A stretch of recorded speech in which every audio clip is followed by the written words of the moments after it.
your home for Eagles football. Kickoff August the 8th against the Tennessee Titans to start off the preseason. So we've got that for you on the horizon.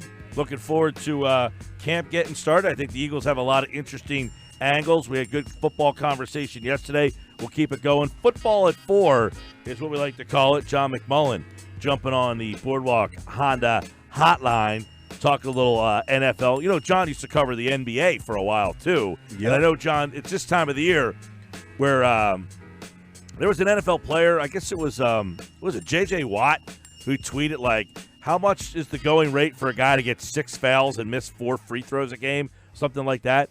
And you always kind of talk about why the money in the NBA, these guys get such ridiculous money over the guys in the NFL. But these NFL guys this time of the year always have to wonder, man, when I was a kid, maybe I should have stuck with basketball. It's amazing. It really is. Every year I do it. I run the column. It's a simple math problem. It's not even algebra. It's not calculus. It's what happens when you split a pie amongst 53 versus 15.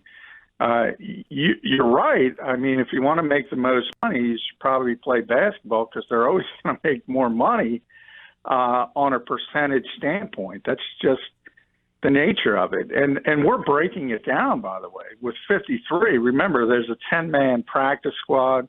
There's significant injuries in every NFL season. So you're ending up talking about 70 jobs versus 15. And even though the pie in the NFL is much bigger, if you want to make it clearer, just lower the numbers. Say, hey, you got $100, divide that by 53. You got $50, divide that by 15. See who comes down on top. No matter how high the numbers get, it's never going to change. Yeah, there's less players in the NBA. It's that simple. And guess what? They've got a pretty good TV deal too, right? I mean, the NFL's got the biggest, but the NBA's on TNT, ESPN, ABC, so they're all over the place. Yeah, well, that's the more important part. They do have a significant TV rights fees as well. I talk about that all the time. That's what drives the money.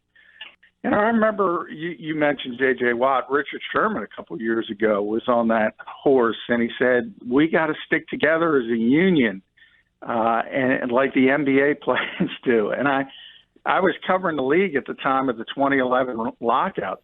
They got annihilated in that lockout. Annihilated, the NBPA. Nobody knows it. Nobody remembers it. Before that, they got 57% of what they call basketball-related income. After it was 49. Now it's ticked back up to 50-50. They got destroyed. But the huge spike in salary happened because what you just said, the new television deal kicked in with exorbitant rights fee increases. So that BRI got much bigger, even though the percentage went down. If the percentage didn't go down, these numbers would be even more ridiculous. But the owners actually won in a significant way back in 2011. And this is what D. Smith, and I've said this to him personally, you got to educate your players better because they don't understand the landscape and what they should be fighting for. And what they should be fighting for is a bigger piece of that pie, of the gross revenue. As the most popular sport, they deserve more than, in a percentage way, than NBA or MLB players. I think that's fair to say. I think that's what they should be fighting for. But to assume you're going to make more than superstars in the NBA, it's just not going to happen because there's too many football players. John McMullen with us. Speaking of which, they have a chance to do it right now, right? The NFL and the NFLPA hope to sign a new CBA here shortly. Yeah, they've been negotiating, and they're going to meet for 3 days later this month, I think July 17th through 19th. And the hope is they get a new CBA done before the 2019 season kicks off. That would be great if it happens. We'll see if it happens. I think a lot will depend on what happens over that 3-day span. But, I mean, from a standpoint of the players and what I just said, look, people can get on social media and say you should strike. But they have to understand, if you're a rookie, say, seventh-round pick, you're making a significant amount of money compared to the general public. But it's not like you can sit out a year and afford to live the kind of lifestyle if you bought a house, if you have a mortgage, if you're trying to help your family. It's not easy to walk away from these types of contracts and this type of money. And remember, you only have a short shelf life. Everybody on the NFL is on a clock. Use running backs as the most notable example. Their career span is extremely short. You want to walk away from a year of significant money? They don't want to strike. The owners are happy this time. They don't want to lock out. So hopefully they can get something done. Yeah, well, obviously, and the last time people, just to remind people, in 2011, that was a lockout. The owners locked the players out. There was not a strike. And Correct. Now 2020 is kind of coming, and it's going off of what you're saying here, John. It sounds like both sides are on the same page. They want to get something done. They don't want to strike. They don't want to lock out. They want peace and harmony to be there. If there was something that would be a problem. Now, they're going to negotiate coming up in a couple of weeks here. They're going to get to the table, July 17th or something like that, because, we carry the Eagles. Football runs the world. We talk football every day. You're getting over 10,000 hits on this conversation weekly. So there's a starvation for it. Is there anything out there that would be concerning about when they get to the table in a couple of weeks to July 17th, 18th, and 19th is when they are scheduled to talk? Anything concerning that would keep these players on a strike side or a lockout? Well, no, and that's the good part of it. I don't think, as I just mentioned, I don't think you have an appetite for a strike. You very rarely do. So even if you go back to the NBA again in their last issue, it was a lockout as well. So from the owner's standpoint, there's not a concern this time around as well with the system from a monetary standpoint, so that's unlikely. I always talk about the white noise, the ancillary issues, marijuana testing, personal conduct penalties. Those are meaningless. Those are trading chips, and I think the casual public doesn't understand that as well. I think the biggest argument is going to be on the player side between themselves, because once you decide on the split of the pie, then it becomes how do you divvy it up? And one of the significant changes in 2011, people are familiar with Sam Bradford. He was the last number one overall pick under the previous CBA. Veteran players didn't think that system was fair. And you had those big bonus babies who were making this significant money, and they were unproven players. Mm-hmm. And they shifted things. They shifted the deck chairs, so to speak, and they gave more money to the veteran players, and they put in the so-called rookie wage scale. Right. And now people don't like that because if you do overperform as a young player, you got to wait a while before you get your money. So to me, the biggest issue is how do the players deal with themselves? Yeah, and that's something like we just saw with the Eagles. You have to wait a while, but it also helps teams, which I guess the players don't care about as much, right? I guess that's a clear indication. Like Wentz not making the money that he did allowed the Eagles to go out and sign a bunch of guys, much like Seattle when they were good, when they were consistently good, is because Russell Wilson wasn't making any money. Yeah, now, he was a third-round pick. We always talk about unintended consequences. So you go into this and you say, on the surface, it makes perfect sense. The money should be going, at least more of the money should be going to the veteran players who have proven themselves. But then you set up that scale, and what do the smart teams do? What do the Howie Rosemans do with the world? Well, yeah, maybe that veteran player's a little bit better than a younger player, but if I got to pay him 10 times what I've got to pay a guy on a rookie scale, the opposite turns out to be true. And some of those middle class veterans, as they call it, they get kicked to the curb, and people are willing to go with the cheaper option so they can really pay their significant superstars. So it's a more difficult and complex problem than people realize from the player's standpoint, because it's like a numbers game. If you look at analytics and sports as a whole, I always say it's an organization's job to win. So that's why you can make a strong argument for what Sam Hinkie did here, or you can make a strong argument for some of the goofy shifts in baseball, or the fact that everybody swings for the fences, because the numbers tell them to do that. But if you're a league, your responsibility is entertaining the fans. And sometimes you have to step in and change rules to make the game more entertaining. And that's sort of like a microcosm of what the union has to do. They have to figure out, they have to know there's numbers crunchers. No matter what system they set up, they're going to try to take advantage of it. And you have to make sure you have your ducks in a row. Who do you want? Who's more valuable? How do you get that middle class back?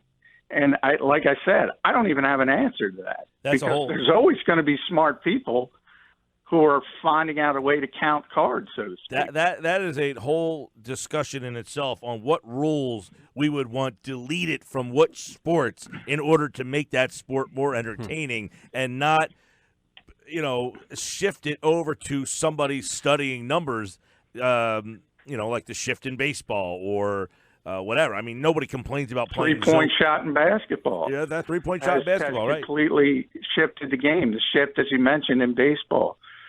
There are things you can do in football if you look at the difference in how offenses are run and tempo. You might start having the officials slow things down. We talked about that a lot when Chip Kelly was here. Sometimes as a league, you do have to step in. The NBA is moving the three-point shot back. College basketball is as well. Maybe you have to make it more difficult. To me, I've said it before, Major League Baseball, it's the easiest fix in the world is the shift. Ban it.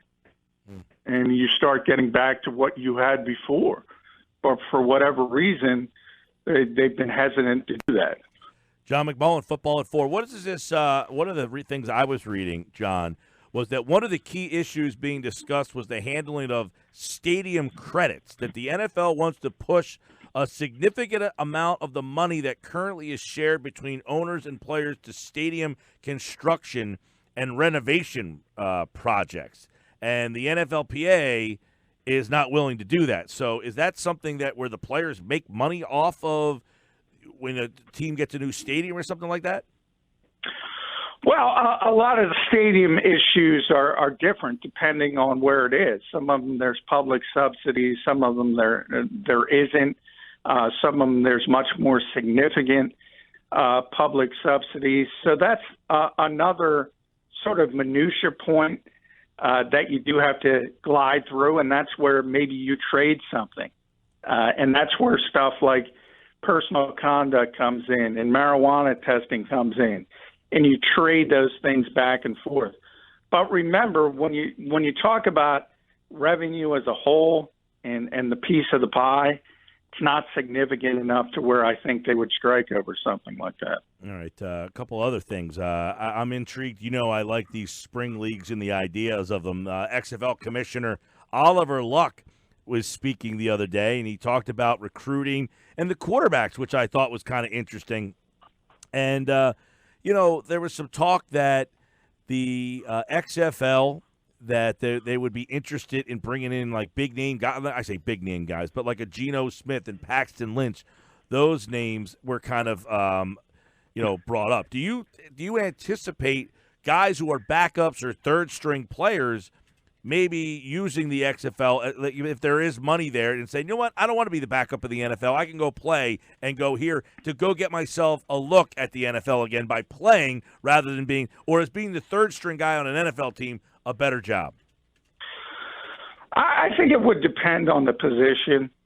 Quarterback would be the most notable. I do think it's important to get reps, and you can't do that and by reps I mean full game reps in a live environment, and he can't do that as a third-string quarterback in the NFL. So maybe you do get noticed. It happened in the World League a number of years ago. Real quick, John, because Luck specifically said that, like, Geno Smith and Paxton Lynch are on Seattle, and they're battling for the backup job, and that the loser of that could realistically make just as much money playing in the XFL, but would be the starter there as opposed to the third-string guy or whatever. So that is kind of interesting. So, in other words, there is enough – they think there's enough money to get these guys to do it. Yeah, they're going to pay the quarterbacks pretty well for obvious reasons. They're going to be the face of the franchises and the face of the leagues. So, yeah, I mean, you can make an argument, especially for a veteran guy, maybe not so much a younger guy. Yeah, he says there's a bunch of 3, 4, or 5-year guys that are in that boat where they're not going to go to a practice squad. Yeah, and also they're at the stage of their careers. Remember, if you get a young quarterback, even a Clayton Thorson like the Eagles have as a fifth-round pick, if you have a rookie coming in, you want him in your system. You want him learning your offense. You don't want him going somewhere else. But in those guys in sort of purgatory who flamed out and maybe still have the talent, I think reps in a live environment can be helpful. And if you – Kurt Warner's in the Hall of Fame. Brad Johnson won a Super Bowl. Jake Delhomme went to a Super Bowl. Those are all World League of American Football quarterbacks. And they were nobodies until they went to that league and excelled, and people decided to take another look at them. So I do think it could be helpful at that particular position. Yeah, another question he was asked was on NFL ineligible collegiate players who may leave the NCAA for professional football.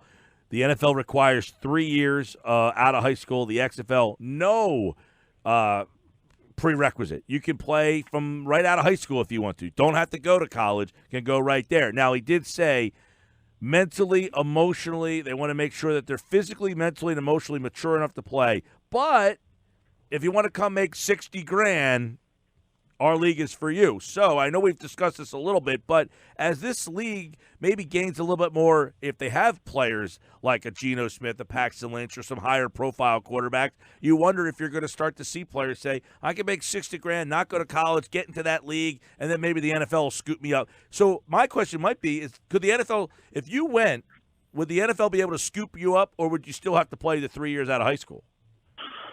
Well, I would imagine the NFL would still implement a similar rule in the fact that you have to be that set stage out of high school, and then they would consider bringing you over. We have talked about it before. I do think in a rare occurrence it could mean something and be helpful to a prospect who has maybe financial issues and needs to make some money. But there is tremendous value for playing at, you name it, whatever you, Clemson, Alabama, Ohio State, Michigan, all the major football schools. You're not going to get noticed playing in the XFL. You're not going to be a first-round draft choice if you decide to go that route. So I do think certain players will do it because out of necessity, and they're able to make a living.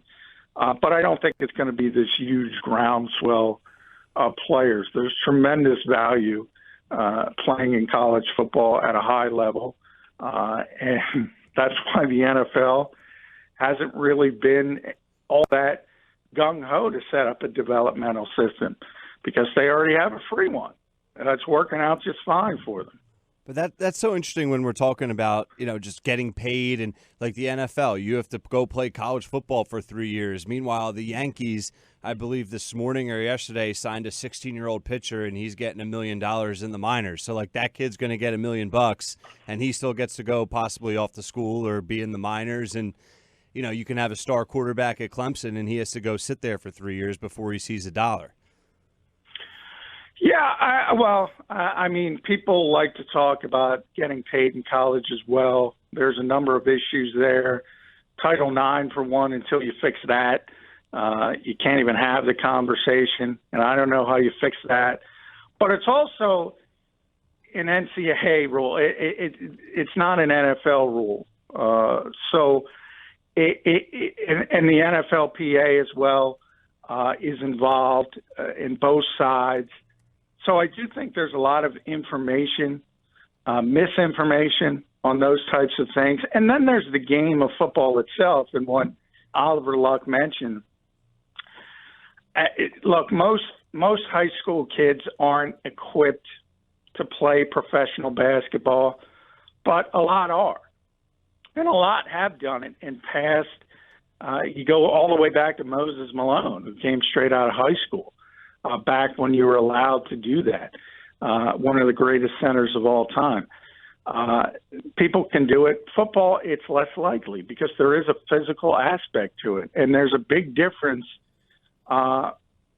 strength and explosion-wise, when you're talking about kids that show up on campus at 17, 18 years old versus 22-year-old, 23-year-old men. You see it in the second year of an NFL player. All coaches talk about it. The biggest leap you have is between the first year and the second year because you get in an NFL strength program, you get to work out, it's your job, you get to physically prepare to be in the league. It's really difficult. So, I think paying college players, that's certainly an NCAA problem. That's not an NFL problem. I don't think there's a ton of players anyway that could play in the NFL as freshmen. So I don't think it's a huge issue. All right, John McMullen at JF McMullen. Good NFL conversation, good football talk. We got more, of course, football at 4 every day right here on the Sports Bash Live on 97.3 ESPN. All right, John, thanks, pal. All right, thank you, guys.